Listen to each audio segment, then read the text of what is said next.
ভয় পাচ্ছে সামনে যে ইলেকশন লোকসভা নির্বাচন আসতে চলেছে, সেই লোকসভা নির্বাচনে ওনার দিদির দলের যে সমস্ত রত্নরা যে সমস্ত কাজ কারবার করে বেরিয়েছে, আরও নওশাদ সিদ্দিকী মহাশয় আসলে আরও চর্চিত হতো, বিভিন্ন দিদির ভোট ব্যাংক ক্ষতি হতো, সামনে ইলেকশানে রেজাল্ট খারাপ হতো। তাই সুপরিকল্পিত ভেবে নওশাদ সিদ্দিকীকে আটকেছে।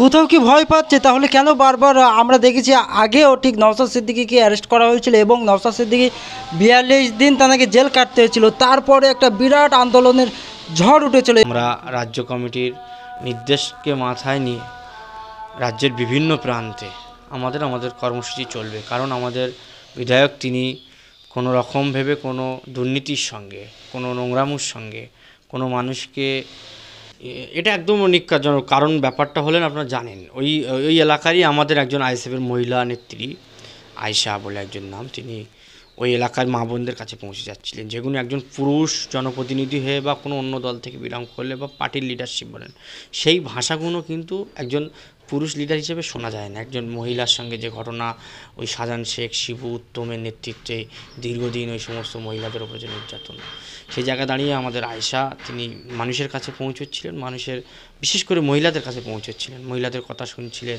তিনি বিভিন্ন সময় বিভিন্ন ক্ষেত্রে থানা ডেপুটেশন এনে তুমি নেতৃত্ব দিচ্ছিলেন। সেই জায়গায় দাঁড়িয়ে আয়শার মতো নেতৃত্বদেরকে অ্যারেস্ট করা হয়েছে, তাকে আজ দীর্ঘ কয়েকদিন হয়ে গিয়েছে, তাকে আটকে রাখা হয়েছে। এবং বিভিন্ন এলাকার সমাজসেবী থেকে শুরু করে বিভিন্ন রাজনীতিবিদদের বিরোধী পক্ষে যারা রাজনীতি করছেন তাদেরকে আটকানো হচ্ছে।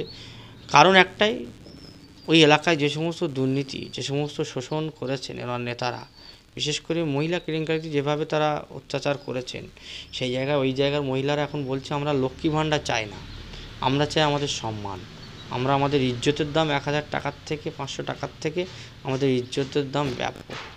সেই দামটা কে দেবে?